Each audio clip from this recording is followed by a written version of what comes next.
یہ مومن کے دل کی ہے صدا مسلم پرست اللہ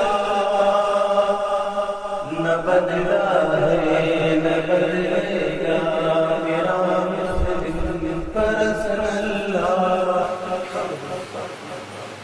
بہت نام سنا ہم نے اپنے حضرت مولانا الیاس سے، ہم ان کی وراثت کے بارے میں بہت جھگڑنے میں تیز ہو گئے۔ کون تھے مولانا الیاس؟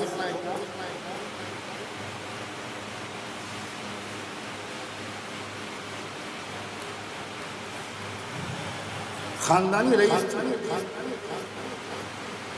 لاکھوں روپے کی زمینوں کے مالک تھے۔ وہ زمینیں کاندھرا میں تھی، وہ تو بہت زمانہ پہلے ان کے باپ ہی کاندھرا چھوڑ کر آ گئے تھے۔ لوگ بہت کہتے ہیں زیادہ پڑھ یا چھوڑ، میں کسی اور کام میں لگا ہوں، میرا دل کیفیت میں کس کو بتاؤں۔ کلمہ نماز سے بے خبر ہو گیا ہے مسلمان، میں اس میں لگوں کہ میں زمین جائیداد کے مقدموں کو دیکھوں۔ یہاں تک کہ وقت آیا کہ گھر میں فاقے ہو گئے۔ میرے والد ماجد رحمۃ اللہ علیہ نے وہ دور پایا ہے۔ میں کوئی دور دراز کے راویوں کی روایت نہیں سنا رہا ہوں۔ رمضان کا مہینہ، بستی نظام الدین بنگلے والی مسجد کا دسترخوان، مولانا الیاس میزبان، مہمانوں میں کئی علماء اور بہت سے لوگ۔ شہری کے وقت مجھے دسترخوان لگا، پتہ چلا ایک دانہ کھجور کا اور ایک گلاس زمزم کا بھی گھر میں موجود تھا، کچھ نہیں۔ تو پیڑ لگا ہوا تھا درخت گولر کا، پتہ نہیں گولر سمجھتے ہیں کہ نہیں سمجھتے ہیں، ایک ایسا کڑوا پھل جو صرف بکرے کھاتے ہیں۔ تو گولر کو توڑ لیے گئے، دسترخوان پر رکھ دیے گئے، اور جس کی ہمت ہوئی اس نے گولر کھا کے پانی پی لیا، جس کی ہمت نہیں ہو سکی گولر کھائے بغیر پانی۔ یہ سحری ہو گئی۔ اب افطار کے وقت تک لوگوں نے فاقے سے گزارا، امید رکھی، دعا مانگتے رہے کہ اللہ کرے افطار میں مل جائے۔ افطار کا دسترخوان بچھا اور پھر ایک بار گولر اور پانی، کچھ نہیں۔ یہاں تک کہ حضرت مولانا الیاس رحمۃ اللہ علیہ نے یہ مہمانوں سے کہا کہ بھئی آپ حضرات میں تکلیف ہوگی، آپ حضرات میں دعا کرتا ہوں، آپ بھی دعا کریں کہ اللہ تعالیٰ کچھ انتظام کر دے، ہمارے یہاں تو بہت دن سے یہ حال ہے۔ پھر ایک وقت آیا کہ حضرت مولانا الیاس رحمۃ اللہ علیہ نے اپنی بیوی، اپنی اہلیہ سے، جو خود ایک بڑے مالدار گھرانے کی تھی، ان کے فاقے وغیرہ کو دیکھ کر یہ کہا کہ دیکھو اب میری زندگی تو شاید ایسی ہی گزرتی ہے، میں نہیں چاہتا کہ میری وجہ سے تم کو کسی تکلیف اٹھانی۔ میں خوشی کے ساتھ تم کو رخصت کر دوں گا، کوئی تحفہ دے سکوں گا دے دوں گا، اور دعا کروں گا کہ کسی بہتر جگہ پر تمہارا نکاح ثانی ہو جائے عزت کے ساتھ، تاکہ تم کو ان تکلیفوں سے گزرنا نہ پڑے۔ میری زندگی تو شاید اب ایسی ہی گزرتی ہے۔ سنیے اس کے بعد کیا ہوا۔ میرے بچپن میں وہاں حضرت رحمۃ اللہ علیہ مولانا صاحب کے گھر کے اندر جاتا تھا، ان کی اہلیہ مکرمہ نے میری والدہ مالکہ کو یہ واقعات سنائے۔ اس کے بعد بارہا میں نے شیخ الحدیث حضرت مولانا زکریا رحمۃ اللہ علیہ سے یہ واقعات خود سنے۔ ایک بات سناتا ہوں صرف ایک واقعہ، کہ جب یہ کہا مولانا الیاس رحمۃ اللہ علیہ تو ان کی اہلیہ مکرمہ اٹھی اور کوٹری میں جہاں گیہوں وغیرہ غلہ جمع ہوتا تھا، پرانے زمانے میں چلا آ رہا تھا، اس کو بدلا نہیں تھا، تو اس کے اندر کچھ چھپا رکھی تھی پوٹلی۔ اس پوٹلی میں کچھ روپے تھے، کچھ سونے کے زیورات تھے۔ وہ لائیں اور لا کر حضرت مولانا الیاس کے قدموں پہ رکھا اور یہ کہا اللہ کے واسطے مجھے اپنے قدموں سے جدا مت کیجیے، نہ یہاں نہ جنت میں کہیں آپ سے دور نہیں رہنا چاہتی۔ یہ جو کچھ تھا میں نے اسی پریشانی کے دن کے لیے چھپا کر رکھا تھا، یہ سب آپ کو ہدیہ جہاں چاہے۔ یہ لوگ ہوتے ہیں، یہ ہیں اصل میں دین کے داعی، دین کے سمجھنے والے، یہ ہیں اصلی مسلمان۔ میں اعلیٰ القاب و آداب میں بولتا، تو القاب و آداب نے عام مسلمانوں کو ایمانی ترقی سے دور کر دیا ہے۔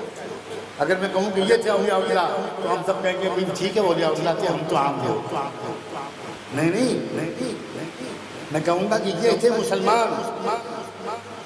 اگر وہ اسلام ہے تو جو ہمارے پاس ہے وہ اسلام نہیں ہے، اور اگر وہ جو ہمارے پاس ہے وہ اسلام ہے تو جو ان کے پاس تھا وہ اسلام نہیں تھا۔ اس کے لیے کوئی اور نام آپ کے ذہن میں آئے تو مجھے بتائیں، میں نہیں جانتا کوئی اور لفظ۔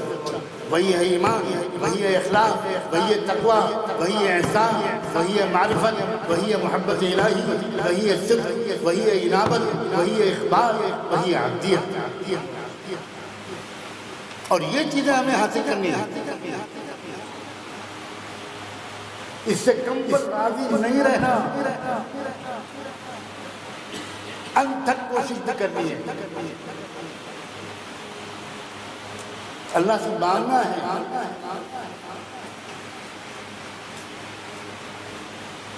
بہت پست ہو گئی ہیں ہماری تمنائیں، بہت محدود ہو گئی ہیں ہماری دعائیں، اور اس سے زیادہ محدود ہو گئی ہیں ہماری کوششیں۔ ہم جتنا دین ہمارے پاس ہے ہم اس پر بہت مطمئن، ہمیں دوسروں کی کمیاں بہت نظر آتی ہیں، اور کوئی 24 گھنٹے ایسے خالی نہیں گزرتے جس میں ہم کسی دوسرے کی کمی پر آپس میں گفتگو نہ کرتے ہوں، اور 24 سال گزر جاتے ہیں ہم اپنی کمیوں پر کبھی روتے بھی نہیں۔ میں پھر اپنی بات کو وہیں پر ختم کروں گا جہاں سے شروع کی تھی، یہ عام زمانہ نہیں ہے۔ کس وقت میرے استاد کیا کہتے تھے کہ دیکھو فہرستیں مرتب ہو رہی ہیں، وہ بڑے صاحب نظر صاحب دل قسم کے استاد تھے، وہ کہتے تھے فہرستوں میں نام لکھے جا رہے ہیں، عیسیٰ علیہ السلام کی جماعت میں کون ہوگا، دجال کی لشکر میں کون ہوگا، لکھا جا رہا ہے، ٹالو مت، جلدی سے اپنے بارے میں فیصلہ کرو تم کدھر جانا چاہتے، اور اس قابل بنو کہ تم اہل حق کی طرف ہو، اہل عدل کی طرف ہو۔ میں نے پہلے ہی کہا تھا ظلم اور انصاف کی لڑائی جو ازل سے چلی آ رہی ہے وہ اپنے آخری فیصلے کن اسٹیج میں داخل ہو رہی ہے، نہیں کہہ رہا ہوں داخل ہو چکی ہے۔ اب ہو سکتا ہے کہ آپ اس کو مبالغہ سمجھیں، ہو سکتا ہے کہ آپ ٹال دیں، صرف اسی تذکرے پر آپ ختم کر لیں ماشاءاللہ بہت اچھا بیان تھا، کوئی کہے نہیں بھائی ہم کو تو بیان پسند نہیں آیا، انی لکم نذیر مبین،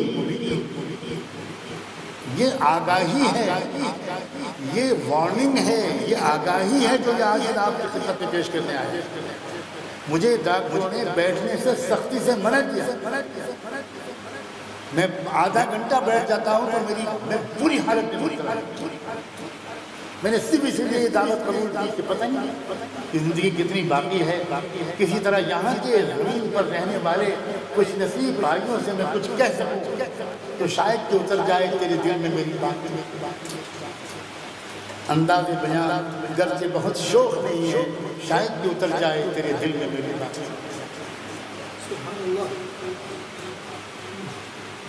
اللہ تعالیٰ ہم سب کو اس غفلت سے بیدار کرے جو ہم پر مسلط ہے، اور انتہائی غیر اہم مسائل میں جو ہم الجھ گئے اس سے ہمیں نکالیں۔